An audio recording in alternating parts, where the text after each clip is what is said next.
CBDFX's CBD products are formulated to boost overall wellness and deliver calm vibes for daytime and nighttime use. CBDFX uses only organically grown hemp and all-natural ingredients. CBDFX's best-selling line of CBD products features wellness-boosting CBD and legal Delta-9 THC gummies, oil tinctures, capsules, pens, and other products. Visit CBDFX.com today and use code GENIUS to get 25% off site-wide, plus a free CBD bath bomb with your first purchase. The code is GENIUS, GENIUS. Don't miss this special 25% off offer for Finding Genius listeners, only at CBDFX.com. Offer expires August 31st, 2023. Feel the difference with CBDFX. Before we get started, I have a quick favor. I've been self-funding the Finding Genius podcast for 5 years now. I've done over 3,000 episodes. And as you can see on YouTube, we're up over 1 million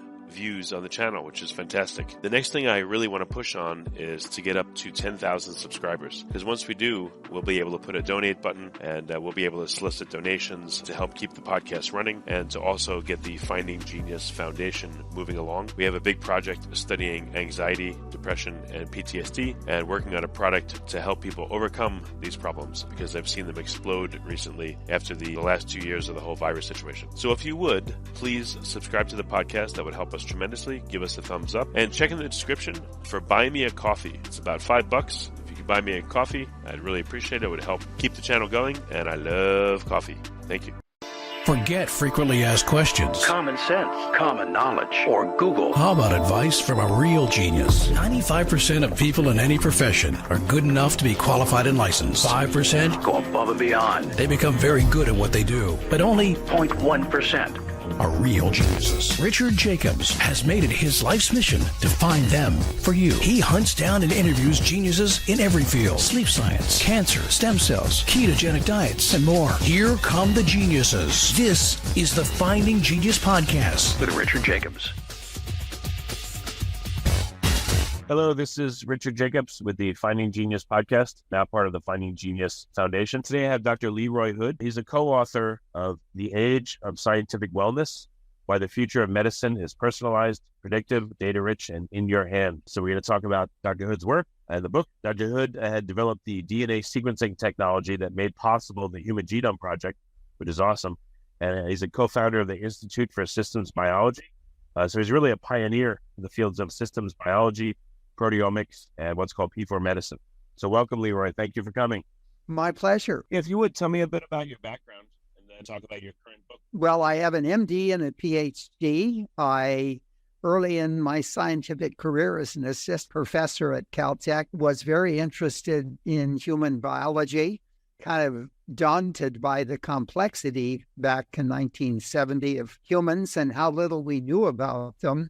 And that consideration pushed me into a series of really paradigm-changing ideas. The first was developing a whole series of 6 different instruments, included the automated DNA sequencer. It made it possible to look at individuals and generate big data, which is the beginning of starting to deconvolute all of the complexity. A second consideration that I really was interested in with humans is back in 1970, very little external information was available about humans. And it became to me clear that then blood is a window in which to look at both wellness and disease. And that's because blood bathes all your organs. They secrete molecules into it.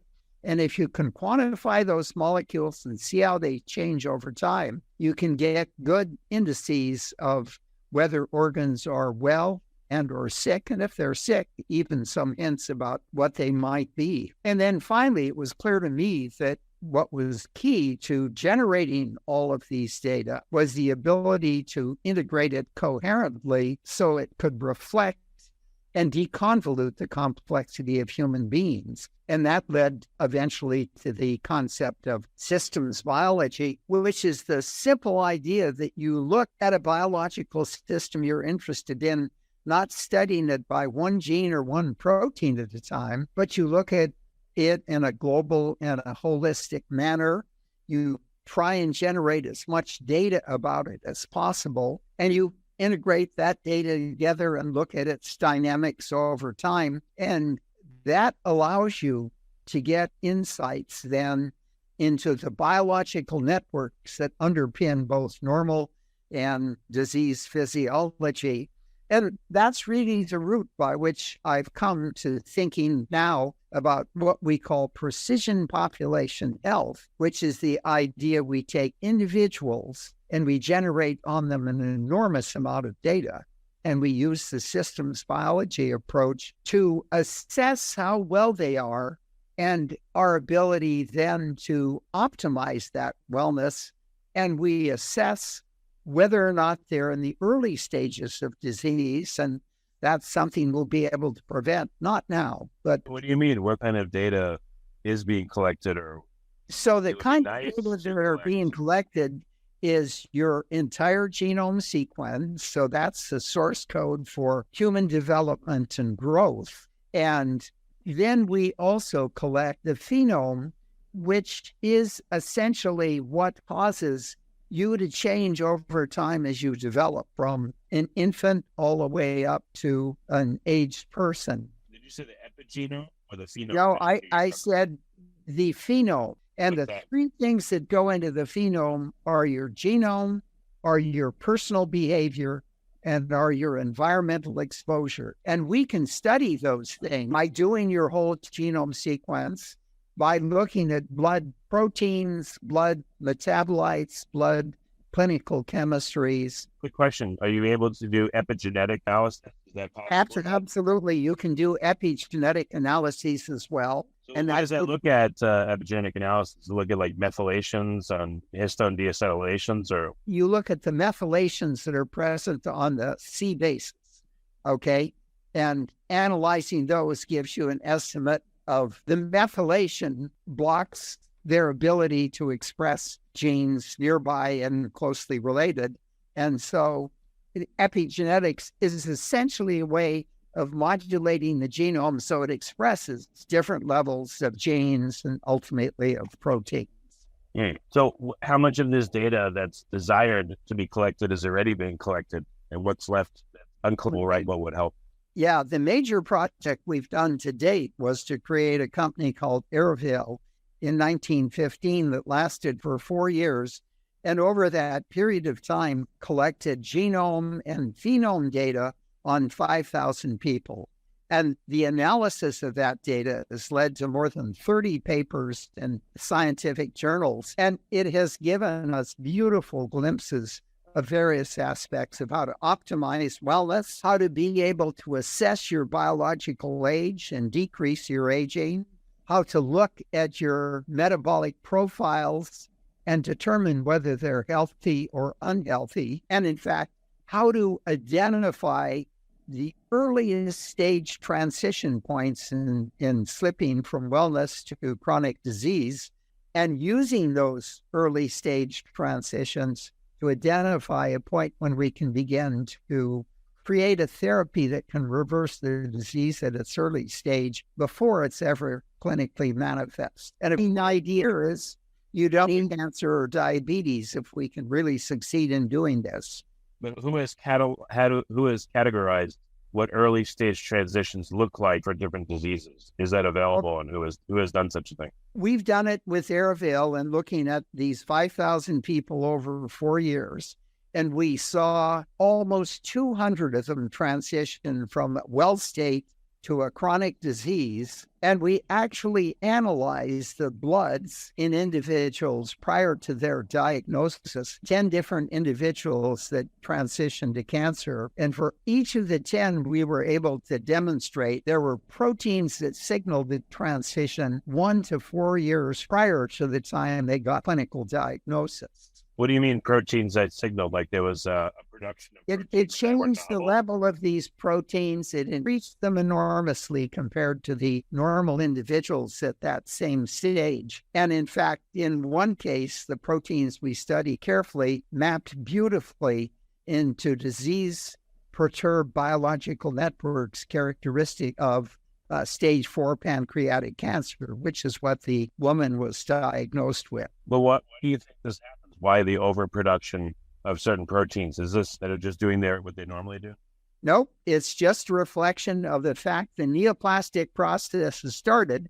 And when it starts changing the level of genes and proteins that are expressed. And we're just catching it at a very early stage before the disease has gotten complicated and generally quite intractable and almost always inaccessible to single drugs to reverse chronic diseases back to normal. CBD-FX full-spectrum and broad-spectrum CBD products are formulated to boost overall wellness and deliver calm vibes for daytime and nighttime use. CBD-FX is offering our listeners an exclusive 25% off, which I think is very generous, plus a free CBD bath bomb with your first purchase when you use the code GENIUS. Don't miss this special 25% off offer for Finding Genius listeners only at cbdfx.com. Offer expires August 31st, 2023. Feel the difference with CBD-FX.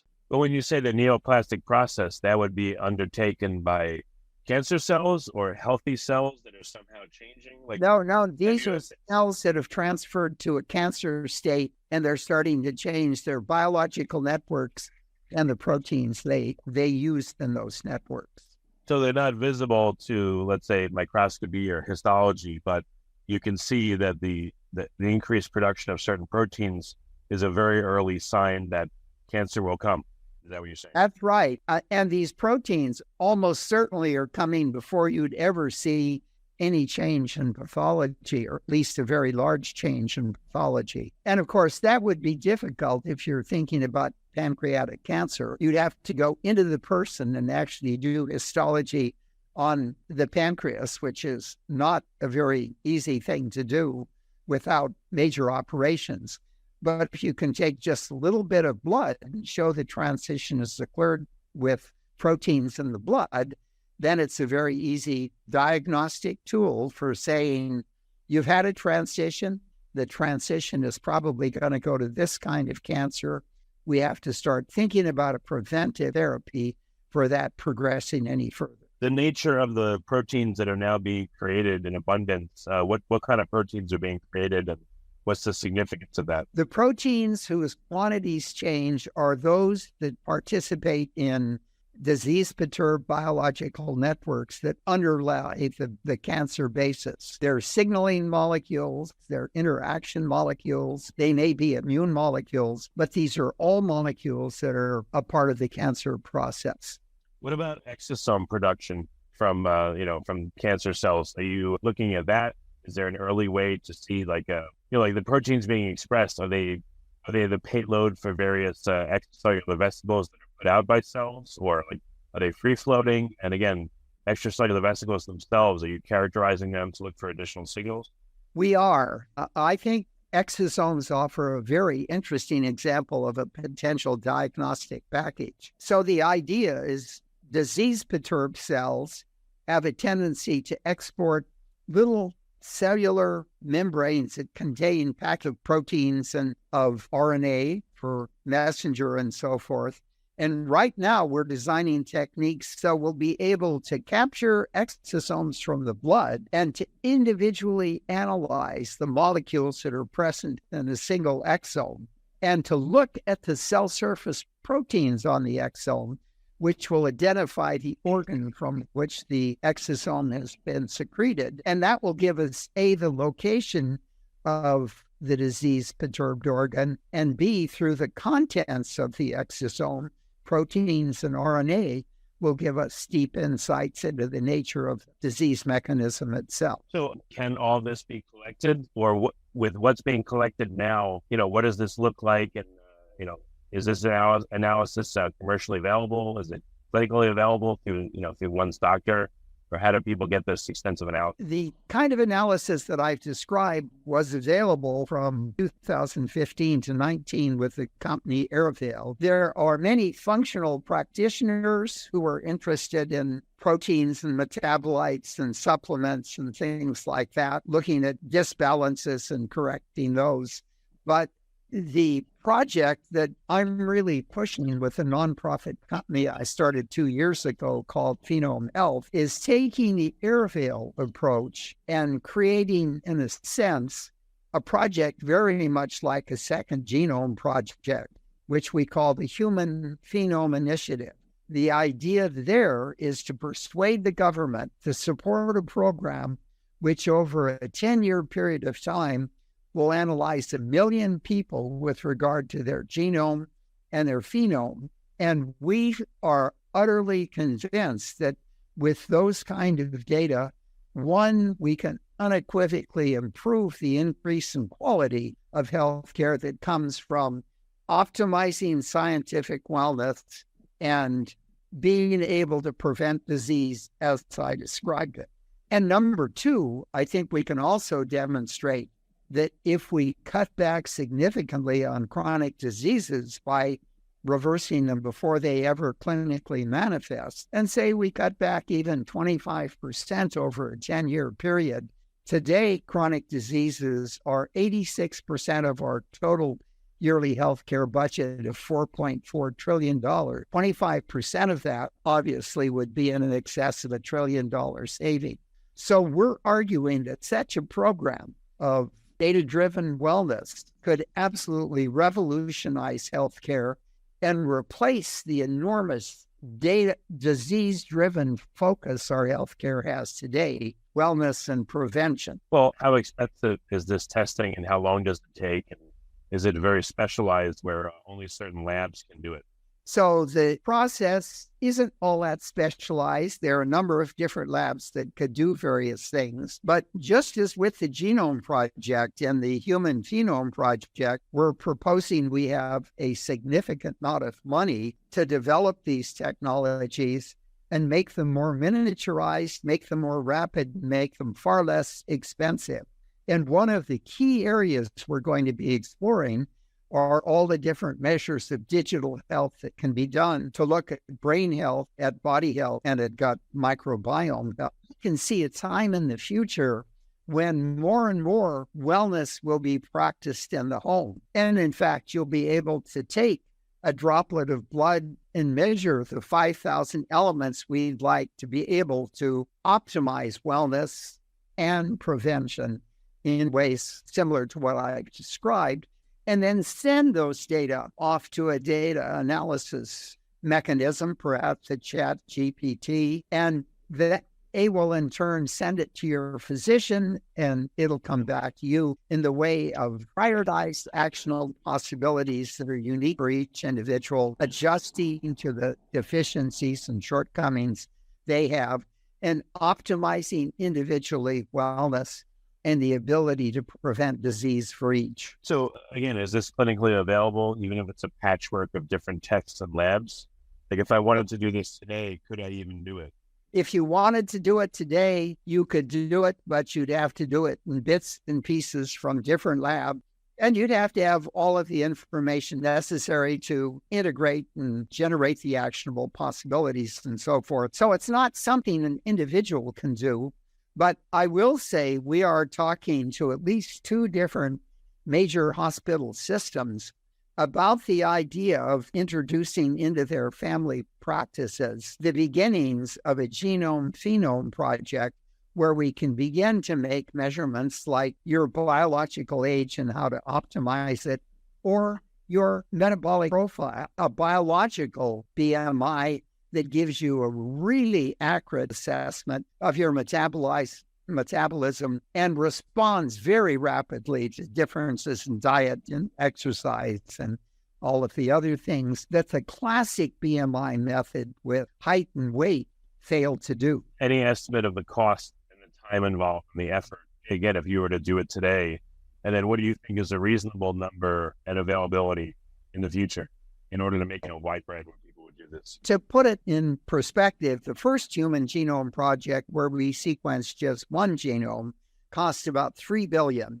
And I think this project where we'll sequence 1 million genomes and at the same time we'll do 1 million phenomes, we feel will probably cost around $5 billion or so with the technologies, we'll be able to do just what we did for the Genome Project. The Genome Project catalyzed the development in the automated DNA sequencing that decreased by 6 to 7 orders of magnitude.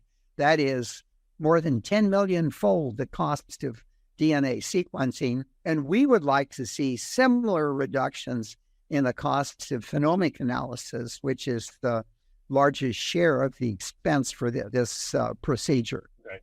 So right now, again, to get all this testing would be what, 10 grand or more, or what would you guess it would be? If you could go to a system that knows how to do it and has the software to handle it, it would be about $6,000 a year. Have you tried to do this? I did it in Airvale, and the results were really astounding for me over a 4-year period. Well, were they astoundingly good, or were you afraid to do it? Astoundingly and good. It instructed me on how to optimize my wellness. I lost about 25 pounds in that 4-year period by intermittent fasting and good, healthy food and so forth. In every way, it was really an exciting and transformational experience. And right now, my biological age is about 15 years younger than my chronologic age.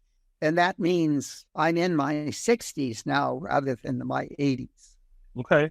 Well, that's excellent. Well, there's not only getting the testing done, but then the interpretation of it. And then what do you do about it part? The hardest part of it is persuading people that they have to take control of their own health, and they're responsible for carrying out all the actionable possibilities that data-driven health have raised for you. Yep, I understand. So what is the timeline to where you think this is going to become more publicly accessible? Like, is the first action item to get a lab that can do everything all together, or what would be like big step forward? What do you think? I think a big step forward would be if we got a healthcare system or two to actually join with us in their family practice system to begin bringing genome, phenome analyses to a real healthcare system. And we'd set up all the mechanisms necessary for gathering the information and for generating the actionable possibilities and aid the doctors in bringing this information back to their patients and so forth.